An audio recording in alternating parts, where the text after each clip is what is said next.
I'm up against the wall. Up against the wall, you. Now, some of you like this shirt. You want to see this shirt? Fuck plan B. Just make plan A work. All right. So today, no surprise, the Fed raised rates by 25 basis points. That was built in. I told you guys that if you want to know what the Fed is going to do, you just go to that Fed Watch tool at the CME. If you Google, Fed Watch tool, it'll take you there, and that shows the probability based on where Fed fund futures are trading. And the Powell Fed, I've said this like a million times, it just follows whatever the market says.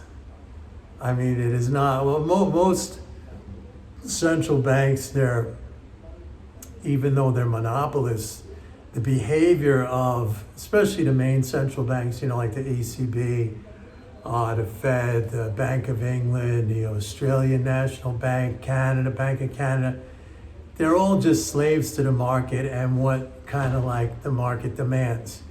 The only big major central bank that isn't is the Bank of Japan. They just do, they exercise their monopoly power, and they don't pay attention to what the market, kind of dictates to them. So I have a lot of respect for the BOJ, and I don't have a lot of respect for all these other central banks that are basically just like puppets of the market. I mean, what's the point?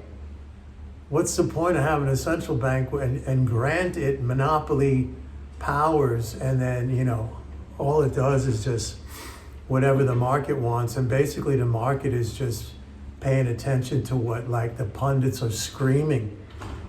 So it's just a joke. But anyway, here we have again where the Fed raises rates, and I've said this a million times, and I'm sorry if I'm repeating myself and it just sounds redundant, and I know it is. And I can't help it because it's kind of like a bizarre fascination that you got these people who are highly educated in the most elite upper level circles of policy in the world. They have tremendous authority and power, and they just adhere to an orthodoxy that has shown itself to be wrong. I mean, the world over, we can see this, but they just continue to do it. Now, it's not hard to understand that when you raise rates, you're raising the general price level because the cost of credit is reflected in the cost of all goods and services. To make it, to manufacture it, to merchandise it, the credit cost it just inflates the general prices. And they just continue to do this. And, inflation is coming down very slow. And like I said, it would have come down a lot quicker if the Fed hadn't been on this rate hike campaign. And there's plenty of empirical evidence, current and historical, to show that that's the case. But they just don't pay attention to it. They flat out don't pay attention to it, and they stick to their orthodoxy. So, this rate hike is not going to have the impact that they feel. The other thing is that, that's on the one hand. You have the policymakers, okay, the Fed, and they're doing their thing.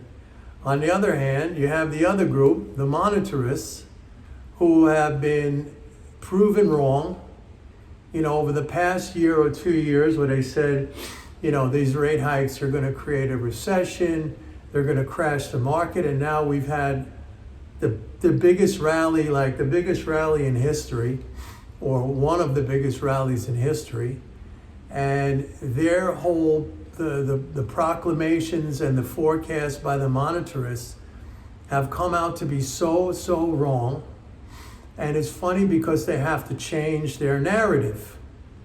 And you have a bullshit theory when you got to constantly change the narrative on that theory. Like, remember last year, they were saying that the rate hikes are going to tank the market and create a recession, and Powell was like the boogeyman and the demon and the worst guy on the planet. And now I saw a headline today saying like the market is going up because of Powell. That Powell is the enabler of the rally. So like when their theory didn't work out, and it was based on Powell being this market and economy destroyer who's going around raising interest rates, and he's going to plunge the economy into a recession, he's going to crash the stock market, and that's what he wants. And that never happened. As a matter of fact, not only did it not happen, we had the exact opposite scenario play out where the market just took off. And I've been telling you the whole entire time since day one that the rate hikes are going to equate to a major fiscal expansion because of interest income transfers. And we're seeing that. I mean, we're seeing that even on a daily basis. I chart, I keep track of these things from the daily treasury statement. These flows from interest transfers are just enormous. They're enormous. They're like this year so far, just between interest on T-bills and new issues and interest on treasury securities, it's like up way over 200 billion of additional fiscal flow. That pretty much cancels out the tax burden of this year, because individual income taxes are way up year over year.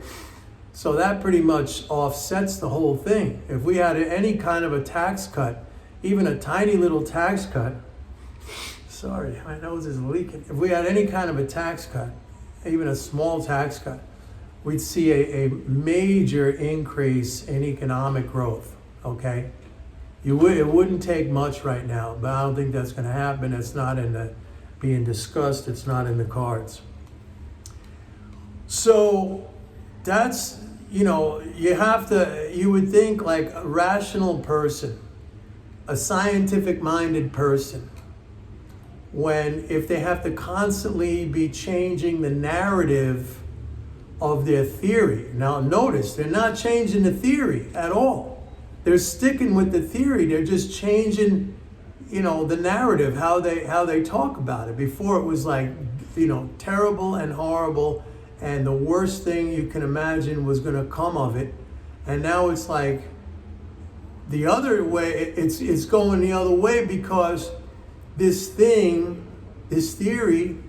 is supporting the move up, but they still don't understand why. They kind of say it in a way like, oh, because Powell's not talking as bearish as he was last year, or, it's just bullshit. I mean, and I just look at this and it's like mind-blowing. I mean, you're talking about, if you were hanging out with these people, they're all highly, highly educated people. They're not dumb. They're not dumb, but it's like any kind of a cult mentality where you have to subscribe to it. Otherwise, you're ostracized from the cult, and it's a kind of like a brainwashing. It's a brainwashing. And you're so deeply into it that, number one, you may not even recognize the mistakes you're making, or that the outcomes don't equate to what your predictions are. You don't allow yourself to accept that. And you absolutely don't allow yourself to question that and to change. So, I just find it to be like a fascinating thing to look at.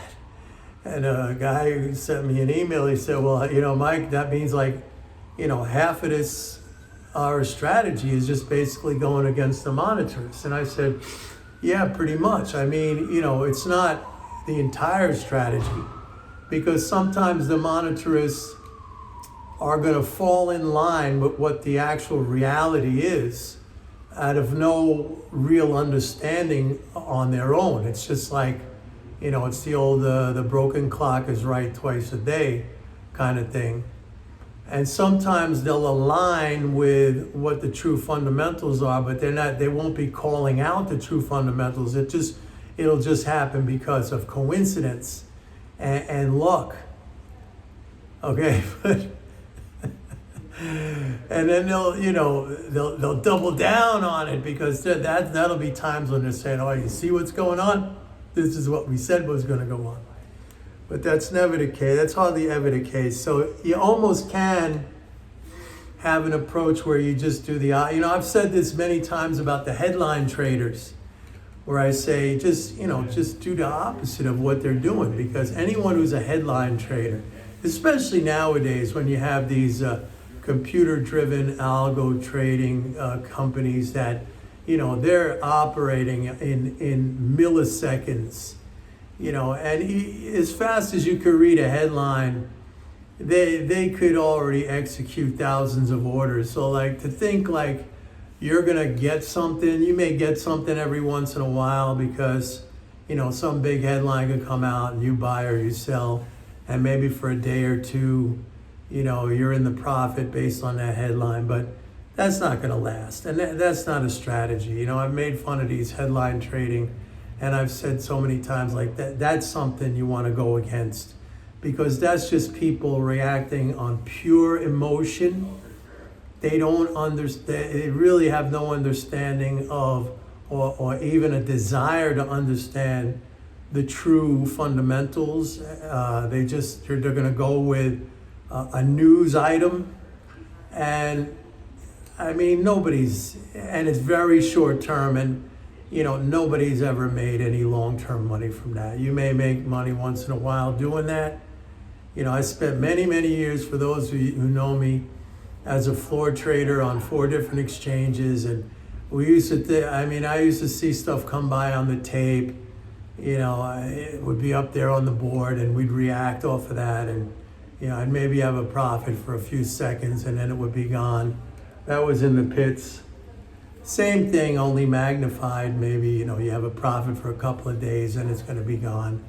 And, you might even get out with that profit and say, you see, I'm smart, but it's not going to last. That's going to get eaten up over time, because that's not a strategy. That's not a strategy. That's a fake, phony strategy that you convince yourself in your head that that's a viable strategy, but it's not. It's just absolutely not. The only viable strategy for us, if you're not running one of these algo shops, which basically what they're doing, in my opinion, it should be illegal, because it's basically front running. And we were not allowed to do that on the exchange. When I was an exchange member, and I was a member of 4 different exchanges, that was prohibited. We were not allowed to jump in front of customer orders. That used to go on in the 70s. It was big time on the COMEX. The COMEX back in the 70s was notorious for that kind of activity. They had a lot of, let's just call it shysters, brokers, who they made millions doing that.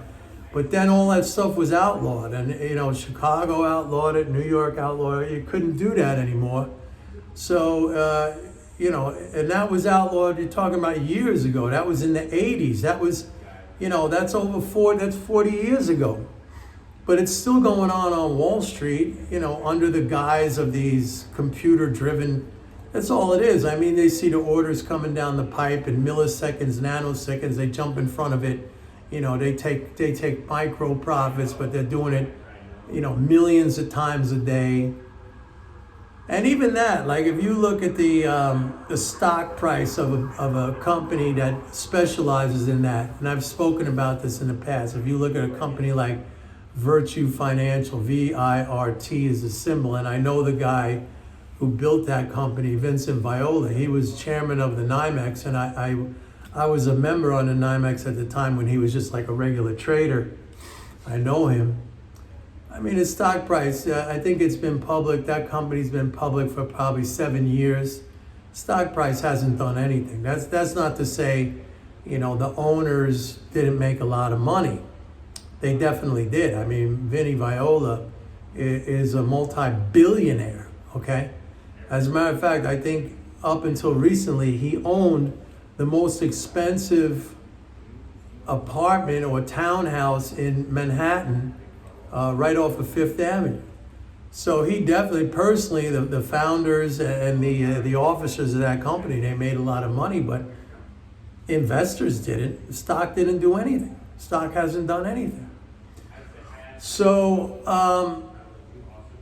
that's what it is, folks. And what I was saying, our strategy should be long-term. It should be based on, the true understanding and operation of the financial system. That's smarts, okay? That has to do with smarts. That has to do with reality. That has to do with education. That has to do with knowledge. And I've said this so many times that I think a lot of people in this game, they're really not interested in making money. They're interested in, they want the action, the action. It's like gambler's mentality. It's like going to Vegas or playing the horses. They want the action all the time. And they're looking for something. It's like a dopamine rush. It's like anything else that gives you that dopamine rush. So that's what it is, because in my teachings, in this whole educational process that I've been involved in now for over 20 years, I've met and I've identified a lot of people with those traits that, and they won't admit it. They're saying, oh, well, I'm in this for the money, for the freedom, but really they're in it because they need that dopamine rush. They need that excitement. They need that quick. And when I say, take it down slow, take it down, let it build up over time, have a macro outlook. They're like, yeah, I'll definitely do that. And then they'll give up. And that to me is an admission. I can see that very clearly of what their true motivation is. And it's not making money. It's the action. They can't slow it down because that doesn't fulfill their desires.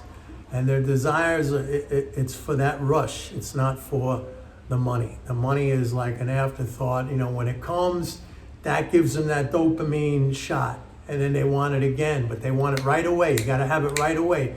You can't have, these people don't have the ability to delay gratification. They need it immediately. And that's the key thing. And, it's all there on a silver platter for you. But it takes that discipline. And discipline is hard, man, for many people. How many times have I said, I wake up at 4 o'clock in the morning, I do my workout. It's not easy. Every single day. I've been doing it for years and years, decades I've been doing it. And it doesn't get easy. It never gets easy. There's not one single day ever where I say, hey, this is cool waking up at 4 a.m. I can't wait to jump out of bed and, go do my workout and it's dark out. Sometimes it's cold, whatever. We're here, I'm in California. It's not really cold, but how many winters did I do it in New York and running with no shirt on and it was 20, 30 degrees. But I do it. It's just discipline. It's not motivation.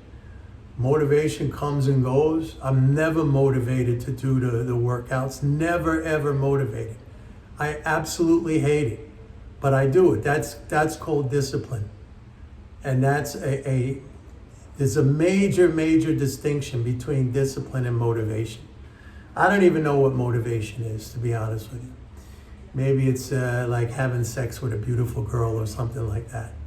But, doing the workouts, no. And the same thing with making money. It's not about motivation. Everybody wants to make money. Everybody wants more money. Money may not be the key to happiness, but it's definitely the key to less stress and less worries. It does give you much more freedom. But it's not about being motivated to get money, because everybody's motivated to get more money. It's about having the discipline to get it. And that's really what it is, not about anything else. Now, we have the tools, we have the understanding, we have the knowledge, we have the smarts, we got the brains. I mean, many of you do. I see this from the comments. So it's all out there, like I said, on a platter, waiting for you to come and take it. But you need that discipline. Anyway, that's it for today, folks. I'm out here in sunny California, and I'll talk to you tomorrow. Bye.